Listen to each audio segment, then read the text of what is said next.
सुनो सुनो, अगर तुमने गोजो सेंसे का नाम सुना है तो ये भी पता होगा कि वो जादूगरों की दुनिया का बादशाह है। लेकिन अगर नहीं सुना तो भाई सुन लो, क्योंकि एक बार जो गोजो से भिड़ा वो बस कहानी बनकर रह गया। कहानी की शुरुआत करते हैं उसकी सबसे खतरनाक ताकत से, सिक्स आइज। मतलब ऐसी आंखें जो हर चीज की गहराई तक देख सकती हैं। तुम क्या सोच रहे हो, तुम्हारा प्लान क्या है, सब कुछ पहले ही समझ लेता है। अब आते हैं लिमिटलेस पर। यह सिर्फ एक नाम नहीं, असली डेथ वारंट है। कोई हमला करो, कोई हथियार चलाओ, गोजो सेंसे के पास पहुंचना नामुमकिन है, क्योंकि उसके चारों ओर है एक अदृश्य दीवार जिसे कोई पार नहीं कर सकता। और अब बात करते हैं डोमेन एक्सपेंशन की। भाई ये इन्फिनिट वॉइड नाम की दुनिया ऐसी है जहां जाकर लोग अपने होश खो देते हैं। वक्त रुक जाता है, सांसें थम जाती हैं और दिमाग ब्लैक हो जाता है। बस एक बार अंदर गए तो वापसी का कोई रास्ता नहीं। तो बताओ, पंगा लेना है? गोजो सेंसे सिर्फ हैंडसम नहीं, सबसे खतरनाक भी है। तैयार हो, क्योंकि अब तुम्हें पता चलने वाला है कि गोजो आखिर इतना खास क्यों है। चलो शुरू करते हैं। पहले ही एक्सप्लेन करते हैं गोजो की लिमिटलेस टेक्निक। लिमिटलेस गोजो की सबसे प्रमुख टेक्निक में से एक है। गोजो क्लैन को विरासत में मिली इस टेक्निक से गोजो सेंसे एटॉमिक लेवल तक स्पेस को कंट्रोल और मैनिपुलेट कर सकते हैं। सोचो जरा, स्पेस को मैनिपुलेट करना क्या पावर है यार। लिमिटलेस यूज करने से Gojo sensei lapse in blue और रिवर्सल ऑफ रेड जैसे खतरनाक अटैक्स कर सकते हैं। ब्लू मतलब सब कुछ खींच लेना और रेड मतलब सब कुछ धकेल देना। लेकिन रुको, बात यहीं खत्म नहीं होती। जब गोजो सेंसे ब्लू और रेड को कंबाइन करते हैं तो बनता है हॉलो पर्पल। ये तो लिटरली जानलेवा है। अब सुनो, गोजो ने इस हॉलो पर्पल से तोजी का पूरा एक साइड उड़ा दिया था और सुकुना का एक हाथ सीधा काट दिया। और सबसे खतरनाक बात, गोजो सेंसे लिमिटलेस को यूज करके इन्फिनिटी तक पहुंच सकते हैं।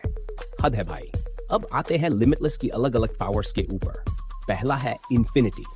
इन्फिनिटी लिमिटलेस का एक न्यूट्रल फॉर्म है जो गोजो सेंसे की तरफ आती हुई किसी भी ऑब्जेक्ट को रोक लेता है। बेसिकली इन्फिनिटी ऑब्जेक्ट्स को रोकता नहीं, बल्कि उसकी स्पीड इतनी स्लो कर देता है कि देखने पर ऐसा लगता है जैसे वो ऑब्जेक्ट रुक चुका है। गोजो इस इन्फिनिटी को अपने आसपास एक ऑटोमेटिक बैरियर जैसा यूज करता है। जब गोजो की तरफ कोई ऑब्जेक्ट आती है तो वो ऑब्जेक्ट गोजो से नहीं, बल्कि गोजो और वर्ल्ड के बीच की इन्फिनिटी से टकराती है। इन्फिनिटी उसे ऐसा बना देती है कि चाहे वो ऑब्जेक्ट कितना भी तेज हो, इन्फिनिटी के कारण वो गोजो तक कभी नहीं पहुंच सकता। गोजो ने इन्फिनिटी बैरियर का इस्तेमाल करके हानामी को लिटरली कुचल दिया था। अब तुम कहोगे कि गोजो वर्सेस तोजी के फाइट में तोजी ने कैसे गोजो को ऑलमोस्ट मार दिया था, जबकि उसके अराउंड तो इन्फिनिटी बैरियर था। तोजी के पास जो सोर्ड था वो कर्स एनर्जी को नलिफाई कर देता है, और वही सोर्ड ने बैरियर को भी नलिफाई कर दिया था। और यार, तोजी के पास कर्स एनर्जी नहीं थी, यही तो सबसे खतरनाक था। इसी कारण गोजो उसे सेंस भी नहीं कर पाया। सब कुछ शांत था, लेकिन अंदर एक घना अंधेरा था जो गोजो को अंजाम तक पहुंचा दिया। नेक्स्ट है lapse in blue. Curse technique blue limitless का एक पॉजिटिव एनर्जी है। गोजो लिमिटलेस को नेगेटिव एनर्जी के साथ मिला देता है, जिससे स्पेस वैक्यूम बनता है। और ये नेगेटिव स्पेस खुद को फिल करने के लिए मैटर को अपनी तरफ खींचता है, और गोजो सेंसे लिमिटलेस की मदद से स्पेस को मैनिपुलेट करके उसी मैटर को अपनी हथेली में लाता है। अब समझो, इससे उसकी हथेली में एक ब्लैक होल बन जाता है जो सब कुछ खींच लेता है। और यही है लैप्स इन ब्लू। अगला अटैक है RCT reversal red, reverse curse technique, amplification of curse energy, जिसे कई सॉर्सरर्स बिना समझे ही यूज करने लगते हैं, क्योंकि RCT यूजर को ठीक करता है और काटे हुए बॉडी पार्ट्स को रीजेनरेट करने में हेल्प करता है। लेकिन गोजो सेंसे ने जब RCT को अच्छे से समझ लिया तो उसने रिवर्सल रेड बनाया। RCT के साथ लिमिटलेस को कंबाइन किया और बना दिया एक खतरनाक अटैक, रिवर्सल रेड। ये इतनी ताकतवर चीज है जैसे कुछ पल में ही सब कुछ खत्म हो सकता है। नेक्स्ट है combine technique, hollow purple. Hollow purple limitless का एक हाईली एडवांस्ड फॉर्म है जो ब्लू और रेड की कंबाइन से बनता है। ब्लू और रेड मिलकर एक ऐसी पावरफुल एनर्जी क्रिएट करते हैं जो अपने रास्ते में आने वाली हर चीज को डिस्ट्रॉय कर देती है। हॉलो पर्पल सिर्फ गोजो क्लैन के कुछ गिने चुने लोग ही यूज कर सकते हैं। ये अटैक इतना खतरनाक है कि एक पूरे सिटी को एक ही बार में तबाह कर सकता है, जंगल को चीर सकता है और ह्यूमन बॉडी का नामो निशान मिटा सकता है। इसे समझना मुश्किल है क्योंकि इसकी ताकत को कोई रोक नहीं सकता। ये टेक्निक अपने यूजर को भी जख्मी कर देती है। पहली बार गोजो ने इसका यूज तोजी पर किया था और तोजी का जो हाल हुआ था वो खुद एक खौफनाक सच था। एनिमे और मांगा में हॉलो पर्पल का यूज बहुत कम दिखाया गया क्योंकि इसके सामने कोई भी जीवित नहीं बच सकता सिवाय सुकुना के। सुकुना वो पहला शख्स था जिसने दो हॉलो पर्पल झेलने के बावजूद भी जान बचा ली। और यार, ये टेक्निक शिंजुकू सिटी को लगभग तबाह कर चुकी थी। एक ऐसा हमला जिसने शहर को एक पल में राख में बदल दिया था। हॉलो पर्पल का अंधकार इतना गहरा है कि उसकी ताकत के सामने कुछ भी टिक नहीं सकता सिवाय सुकुना के, जिसने इसे भी चुनौती दी। अगला है सतोरु गोजो का 6 आइज, एक जोड़ी ब्लू आंखें जो सब कुछ देख सकती है, एवरीथिंग। गोजो सेंसेई को 6 आइज उसके ही क्लैन से गिफ्ट मिला, लेकिन ये गिफ्ट हर किसी को नहीं मिलता।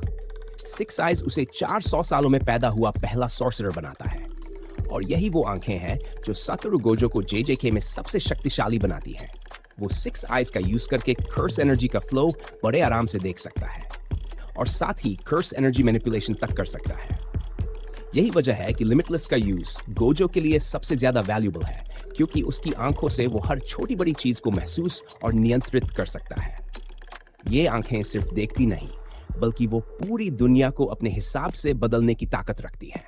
सेंसेई 6 आइज की मदद से गोजो लिमिटलेस टेक्निक को और भी बेहतरीन तरीके से यूज कर पाता है। 6 आइज एक हाई डेफिनेशन इंफ्रारेड कैमरा की तरह है जो किसी भी एनर्जी फ्लो को बिना किसी रुकावट के देख सकती है, जैसे हर चीज को वो अपनी आत्मा से महसूस कर रहा हो। लेकिन इन आंखों का लगातार इस्तेमाल करना यूजर को थका देता है। यही वजह है कि गोजो को अपनी आंखों में एक काला पट्टी बांधनी पड़ती है। यह पट्टी सिर्फ उसे आराम देने के लिए नहीं, बल्कि अपनी आंखों की अत्यधिक ताकत को नियंत्रित करने के लिए है। इसलिए यह काला पट्टी उसकी आंखों को शांत करने और उनके असर को कम करने का एक तरीका है। 6 आइज की हिस्ट्री बहुत ही कॉम्प्लिकेटेड है, लेकिन 6 आइज हमेशा स्टार प्लाज्मा वेसल और मास्टर टेंगन के साथ जुड़ा हुआ होता है। ऐसा माना जाता है कि तोजी फुशिगुरो की वजह से 6 आइज का कनेक्शन टूट गया था, क्योंकि तोजी ने स्टार प्लाज्मा वेसल को मार दिया था और 6 आइज यूजर को भी ऑलमोस्ट मार दिया था। मुझे लगता है कि शायद इसी कारण सुकुना गोजो को मार पाया था, क्योंकि 6 आइज ही उसके साथ नहीं था। गोजो की मौत के साथ ही 6 आइज भी खत्म हो गया। हालांकि राइटर ने यह साफ तौर पर कहा है कि 6 आइज यूजर की मौत हुई थी, 6 आइज की नहीं। यह एक ऐसी मिस्ट्री है जो शायद कभी पूरी तरह से रिवील नहीं होगी, एक राज जो अब तक छिपा हुआ है। अगला है domain expansion, unlimited void. Domain expansion sorcerer का तुरुप का इक्का है। जिस सॉर्सरर के पास डोमेन है वो केवल फाइट नहीं जीतता, वो अपने ओपोनेंट को पूरी तरह से खत्म कर देता है। क्योंकि डोमेन का मतलब है एक ऐसी दुनिया बनाना जहां सिर्फ तुम्हारा विरोधी नहीं, बल्कि उसकी सारी उम्मीदें, सारी सोच, सारी ताकत भी खत्म हो जाती है। और गोजो के पास है अनलिमिटेड वॉइड, एक ऐसी दुनिया जो तुम्हारे दिमाग में इतना तेज इंफॉर्मेशन घुसा देती है कि तुम उसे सहन ही नहीं कर पाते। तुम कुछ समझ नहीं पाते, बस एक शून्य में खो जाते हो। तुम्हारा माइंड शॉर्ट सर्किट हो जाता है, तुम्हारी सेंसेस की सभी सीमाएं टूट जाती हैं और तुम लड़ने की हालत में नहीं रहते, बल्कि तुम किसी जीवित लाश की तरह बस खड़े रहते हो। तुम हो लेकिन तुम नहीं हो। तो अब सवाल यह है, गोजो क्यों नहीं जीतेगा? Gojo is win. अगला है advanced cursed energy usage. Advanced sorcerers की तरह गोजो अपनी hand to hand combat skills को और भी खतरनाक बनाने के लिए कर्स टेक्निक का इस्तेमाल करता है। ये कोई आम टेक्निक नहीं है, ये गोजो की एनर्जी को कंट्रोल करता है और उसे कई गुना ताकतवर बना देता है। इस एनर्जी का असर गोजो अपनी बॉडी को और मजबूत कर सकता है। हर पंच में इतनी शक्ति भर सकता है कि ओपोनेंट के लिए संभालना नामुमकिन हो जाए। और ये ताकत ब्लैक फ्लैश के साथ और भी भयानक हो जाती है। ब्लैक फ्लैश एक ऐसा अटैक जो 1 सेकंड के मिलियंथ हिस्से में कर्स एनर्जी को अनलीश करता है। ऐसा इंपैक्ट छोड़ता है जो सीधे ओपोनेंट की सोल तक पहुंचता है। यूजी को भले ही ब्लैक फ्लैश में मास्टरी मिली हो, लेकिन सबसे ज्यादा बार ब्लैक फ्लैश इस्तेमाल करने का रिकॉर्ड किसके पास था? गोजो सेंसेई के पास। गोजो के लिए ये एक सिंपल मूव नहीं, ये उसकी डोमिनेंस की निशानी है। गोजो सेंसेई अनस्टॉपेबल है और जब वो अपनी ताकत अनलीश करता है तो सामने जो भी हो वो बस खत्म हो जाता है। और आखिर में बात करते हैं गोजो सेंसेई की सबसे खास डिफेंसिव टेक्निक की, RCT रिवर्स कर्स टेक्निक। ज्यादातर सॉर्सरर्स इसका इस्तेमाल खुद को ठीक करने के लिए करते हैं, लेकिन गोजो सेंसेई वो तो एक कदम आगे हैं। वो RCT का यूज करके अपनी जली हुई या डैमेज हुई टेक्निक्स को भी ठीक कर सकते हैं। क्या तुम्हें अंदाजा है इसका मतलब क्या है? गोजो की पावर्स को खत्म करना ऑलमोस्ट इम्पॉसिबल है। तुम उसे कितनी भी चोट पहुंचाओ, वो अपनी टेक्निक को वापस पूरी ताकत से रिस्टोर कर सकता है। लेकिन ये सब यही खत्म नहीं होता। गोजो एक एडवांस्ड बैरियर टेक्निक भी बना सकता है, और ये कोई आम बैरियर नहीं है। ये एक ऐसा बैरियर है जिसमें वो रूल्स ऐड कर सकता है, कौन अंदर आ सकता है और कौन बाहर निकल सकता है। ये सब गोजो के कंट्रोल में होता है। इमेजिन करो एक ऐसी जगह जहां तुम ट्रैप्ड हो और वहां से निकलने का कोई रास्ता नहीं। तुम्हारा हर कदम गोजो के रूल्स के हिसाब से चलेगा, और अगर तुम उसके खिलाफ गए तुम खत्म हो जाओगे।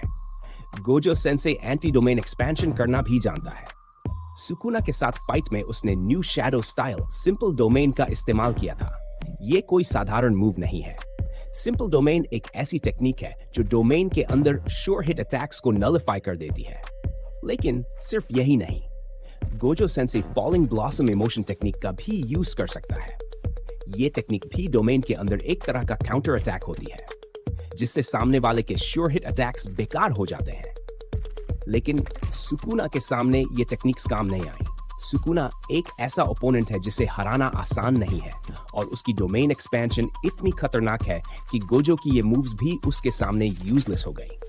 तो गाइस, आज का वीडियो यहीं फिनिश करते हैं। अगर चैनल पर नए हो तो एक सब्सक्राइब जरूर कर देना, और हाँ, हमारे चैनल पर और भी बहुत से एनिमे वीडियोस हैं, उन्हें चेकआउट करना मत भूलना। सायोनारा, और मिलते हैं अगले वीडियो में। बाय।